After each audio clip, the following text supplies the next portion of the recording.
CPC में आज हमारे अध्ययन का विषय है ऑर्डर 39 और order 40।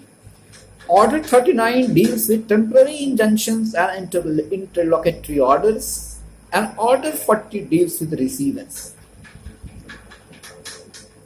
Both are more or less interconnected or interrelated in Order 39 and Order 40. So, I am going to deal these two orders in one lecture. Order 39 deals with temporary injunction. Injunctions are of two kinds, temporary and perpetual.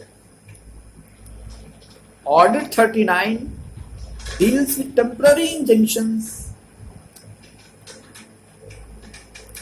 guided by Civil Procedure Code, and perpetual injunction deals with a specific relief act, section 35 to 41. An injunction is a judicial process by which a party is required to do or to refrain from doing any particular act.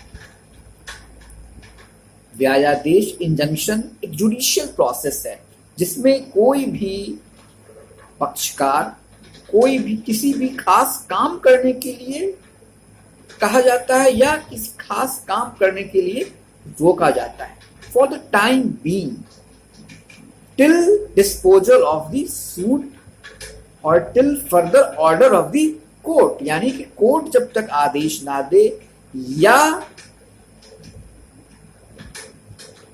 मुकदमे की सुनवाई समाप्त ना हो जाए तब तक injunction व्यायादेश लगा रहेगा, पक्षकारों को रोका जाएगा, यानी स्टेटस को मेंटेन रहेगा, यथा स्थिति विद्यमान रहेगी।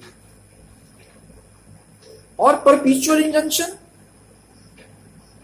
इंजंक्शन इम्पोज होता है, ग्रांट होता है डिक्री होने के बाद, मेरिट पर जब डिसाइड हो जाता है सूट तब परपीचुअल इंजंक्शन ग्रांट हो जाता है। इंजंक्शन को गाइड करने वाला 3 प्रिंसिपल है। There are 3 basic principles which governs the rule of injunctions.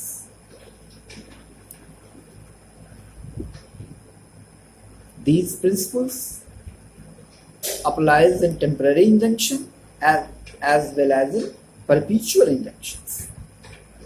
First principle is there should be prima facie case between the parties, यानी कि पक्षकारों के बीच में प्रथम दृष्टया मामला होना चाहिए।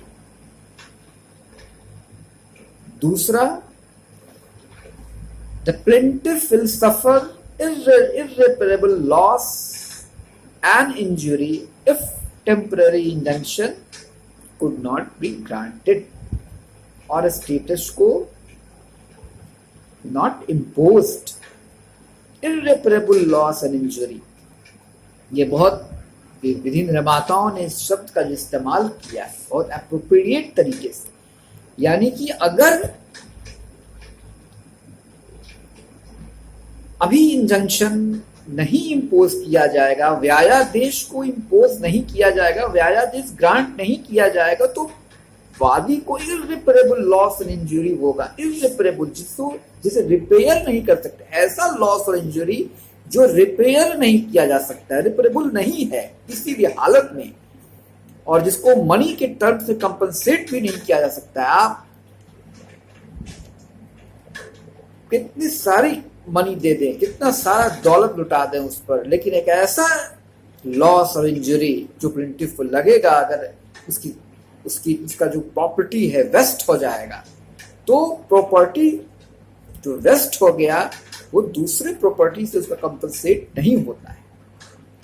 ऐसी मान्यता है।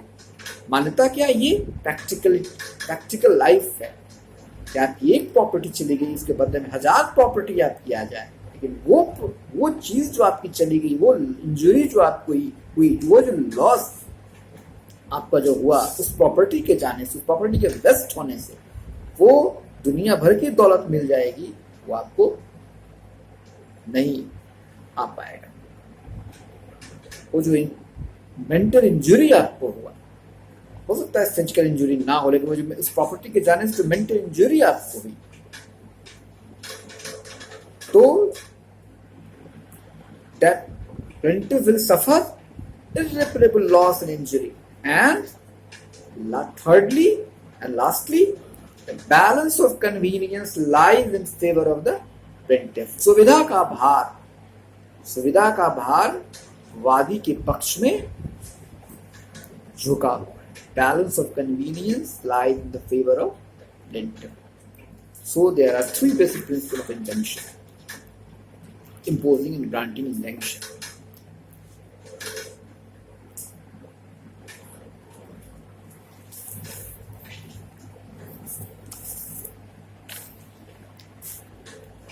अब इसको देख लें जरा सा.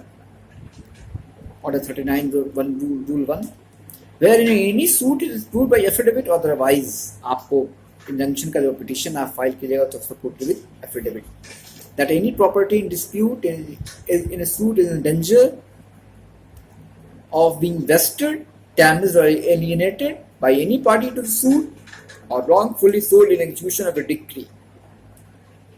जो भी पक्षकार हैं, डिफेंडेंट हैं, वो रॉन्गफुली इसको बेचना चाह रहे हैं, एलिनेट करना चाह रहे हैं, डैमेज करना चाह रहे हैं, वेस्ट करना चाह रहे हैं, तब प्लेंटिफ के पास या डिफेंडेंट के पास भी ये अख्तियार है कि वो इंजंक्शन का पिटीशन फाइल करेगा और अपनी बात कोर्ट के सामने रखेगा, लेकिन कोर्ट को सेटिस्फाई करना पड़ेगा विद थ्री बेसिक प्रिंसिपल्स जो मैंने डिस्कस किया: balance of prima facie case, irreparable loss and injury and balance of convenience. ये तीन बेसिक प्रिंसिपल के द्वारा आपको कोर्ट को सेटिस्फाई करना पड़ेगा कि अगर ये एलिनेट हो गया, डैमेज हो गया, वेस्ट हो गया, तो ये हम इसको कंपनसेट आप करते रह जाएंगे, लेकिन कंपनसेट नहीं होगा. तो ऑर्डर 39 में आज इतना ही. अब आइए ऑर्डर 40, रिसीव है, अपॉइंटमेंट ऑफ रिसीवर. रिसीवर्स का अपॉइंटमेंट इसलिए होता है कि कोई प्रॉपर्टी में कोई डिस्प्यूट अगर है तो उस प्रॉपर्टी का तो मालिकाना हक स्वामित्व सिद्ध होने तक उस प्रॉपर्टी को एक संरक्षक के हाथ में, एक गार्जियन के हाथ में, एक कस्टोडियन के हाथ में प्रिजर्व करने के लिए दे दिया जाए, एक ऐसे व्यक्ति के हाथ में जिसका प्रभाव हो, जो प्रभावशाली व्यक्ति हो और उससे कोई पक्षकार टकरा न सके. और जब तक कि वो प्रॉपर्टी डिस्प्यूट खत्म नहीं हो जाए, पक्षकारों के बीच में स्वत्व का झगड़ा निपट ना जाए, विभाजन का झगड़ा निपट ना जाए, यानी विवादों का अंत ना हो जाए, तब तक वो उसी व्यक्ति की, उसी संरक्षक के हाथ में वो प्रॉपर्टी प्रिजर्व रहे.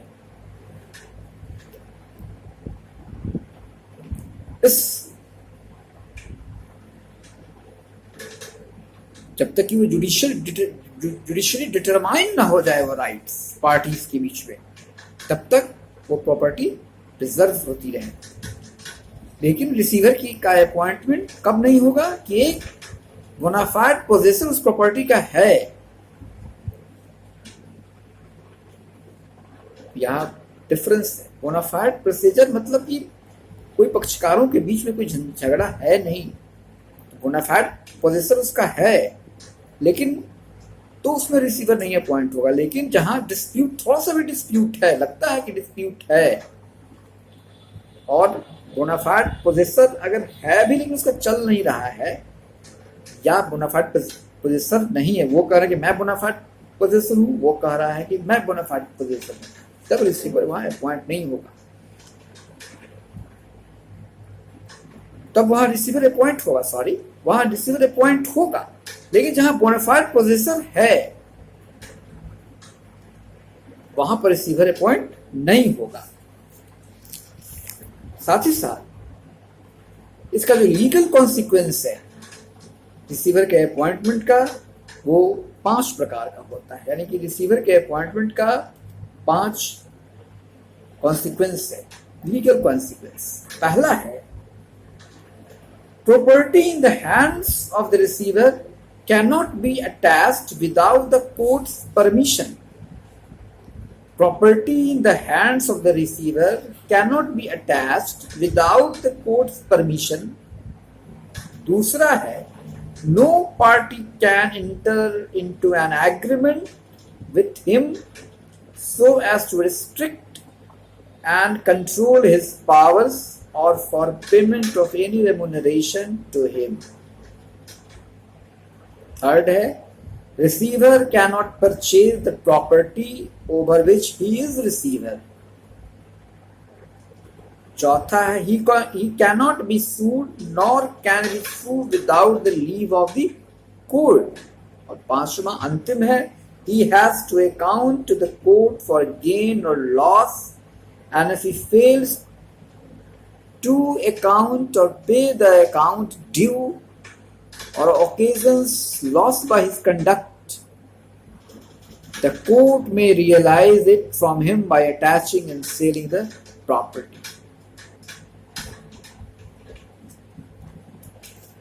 ये 5 प्रकार होते हैं रिसीवर के अपॉइंट करने के लीगल कॉन्सिक्वेंस।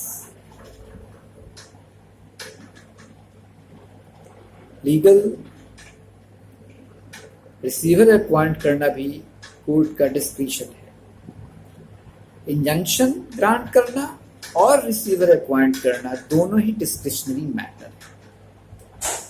इसलिए मैंने दोनों ही जगहों पर प्रॉपर्टी वेस्ट हो रही है, एलियनेट हो रही है, डैमेज होने की स्थिति है, तो वैसी स्थिति में एक जगह है कि स्टेटस को बना दिया जाए।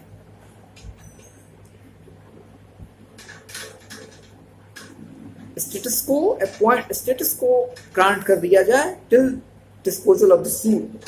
और यहां है कि पोजेसर, जो लॉफुल पोजेसर हैं, वो है या नहीं है, यही होने में संदेह है। तो वैसी स्थिति में रिसीवर का अपॉइंटमेंट होता है। वहां लॉफुल पोजेसर है लेकिन उनमें डिस्प्यूट है। वहां लॉफुल पोजेसर है लेकिन वहां डिस्प्यूट है। वो कह रहे हैं कि हम लॉफुल पोजेसर हैं, वो कह रहे हैं कि हम लॉफुल पोजेसर हैं। डिस्प्यूट इतना ही है, लेकिन किसी के स्वत्व पर चैलेंज नहीं है। स्वत्व इंटैक्ट है। अब स्वत्व किसका है वो कोर्ट डिसाइड कर देगी, साथ ही साथ जो अपनी बातें रख देगा। यहां है रिसीवर अपॉइंट होगा वैसी स्थिति में जहां लॉफुल पोजेसर ही गायब होने की स्थिति में या लॉफुल पोजेसर नहीं है। इसलिए वहां वैसी स्थिति में रिसीवर अपॉइंट किया जाता है कि भाई कस्टडी लॉफुल, जब तक कि लॉफुल पोजेसर आ नहीं जाए, जब तक कि लॉफुल पोजेसर को देख न ले, कोर्ट एसरटेन नहीं कर ले कि ये वाकई में लॉफुल पोजेसर हैं, तब तक प्रॉपर्टी वेस्ट ना हो जाए, कोई तीसरा पक्ष एलियनेट ना कर दे, एक कस्टोडियन के हाथ में, एक गार्जियन के हाथ में इस प्रॉपर्टी को प्रिजर्व करने के लिए दे दिया जाए। हो सकता है वो हमेशा हमेशा के लिए हो, जैसे अपने यहाँ केस है विद्याराज का केस, सक्सेसर डिसाइड ही नहीं हुआ महाराजा का, जो लास्ट महाराजा थे। आज तक प्रॉपर्टी और शायद काफी दिनों तक, हो सकता है युगों तक वो प्रॉपर्टी रिसीवर के हाथ में ही रहे, संरक्षित रहे। तो इंजंक्शन और रिसीवर्स के अपॉइंट होने का बेसिक डिफरेंस यही। आज का व्याख्यान नहीं।